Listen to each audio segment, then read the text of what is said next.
نبی پاک صلی اللہ علیہ وسلم پر درود و سلام بھیجنا اس سے زیادہ گناہوں کو مٹاتا ہے جتنا پانی آگ کو، یعنی آگ کو پانی اتنا نہیں مٹاتا جتنا درود و سلام گناہوں کو مٹا دیتا ہے۔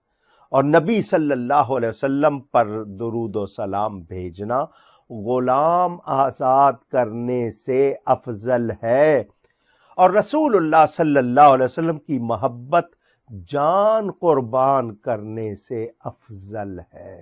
مولا کائنات سیدنا علی کرم اللہ تعالی وجہ الکریم فرماتے ہیں جو شخص نبی پاک صلی اللہ علیہ وسلم پر جمعہ کے دن 100 مرتبہ درود و سلام بھیجے، قیامت کے دن اس حال میں آئے گا کہ اس کے ساتھ ایسا نور ہوگا اگر ساری مخلوق میں تقسیم کیا جائے تو سب کو کافی ہو جائے۔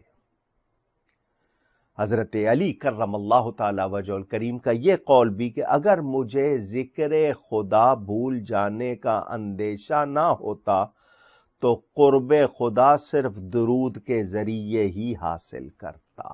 یہ بھی ان کی بات۔ ام المومنین سیدہ عائشہ صدیقہ مومنوں کی ماں، وہ مبارک ماں جس کی براءت اور پاکی کا بیان خود رب نے فرمایا، وہ فرماتی ہیں اپنی مجلسوں کو نبی پاک صلی اللہ علیہ وسلم کے درود و سلام سے زینت دو۔ حضرت سیدنا امام زین العابدین خلاصہ اہل بیت سید الشہداء فخر کونین حضرت سیدنا امام حسین رضی اللہ تعالی عنہ کے فرزند، ان سے روایت کہ حضور صلی اللہ علیہ وسلم پر کثرت سے درود و سلام بھیجنا اہل سنت ہونے کی نشانی ہے۔ یہ میں نے آپ کو کچھ اقوال سنائے۔